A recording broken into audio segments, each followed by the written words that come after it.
Hello दोस्तों।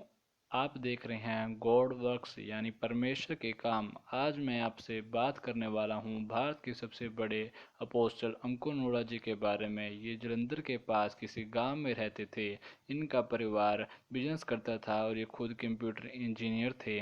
उस समय ये बहुत नशा करते थे और मसीह के बहुत विरोधी थे और गालियां निकालते थे और अपने परिवार वालों को कहते थे कि वहाँ नहीं जाना क्योंकि हम हिंदू हैं। थोड़े दिनों बाद इन्हें एक पागल कुत्ते ने काट लिया और ये पागल हो गए। सभी डॉक्टरों से इलाज करवाया पर इलाज न होने के कारण ये सुसाइड करने पर थे।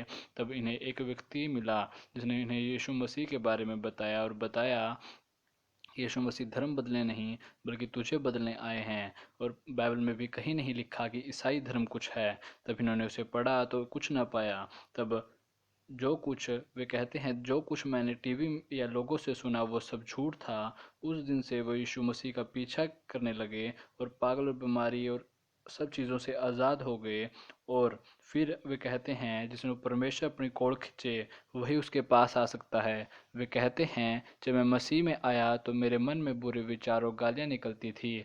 मैं अपने आप को दुनिया का सबसे बुरा आदमी मानता था।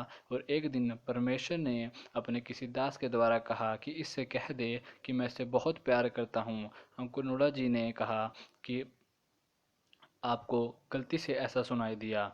पर उस दास ने कहा कि परमेश्वर तुझसे सचमुच प्यार करता है। अंकुर जी कहते हैं कि मुझे परमेश्वर के प्रेम के बारे में पता लगा तो मुझे ये पता नहीं लगा कि कब मेरी नशे बीमारियां चली गई। वे कहते हैं मैंने बपतिस्मा ले चुका था और 2008 में चर्च खोली और उन्होंने चर्च की स्थापना 2008 में की थी। उस समय 3 व्यक्ति आते थे।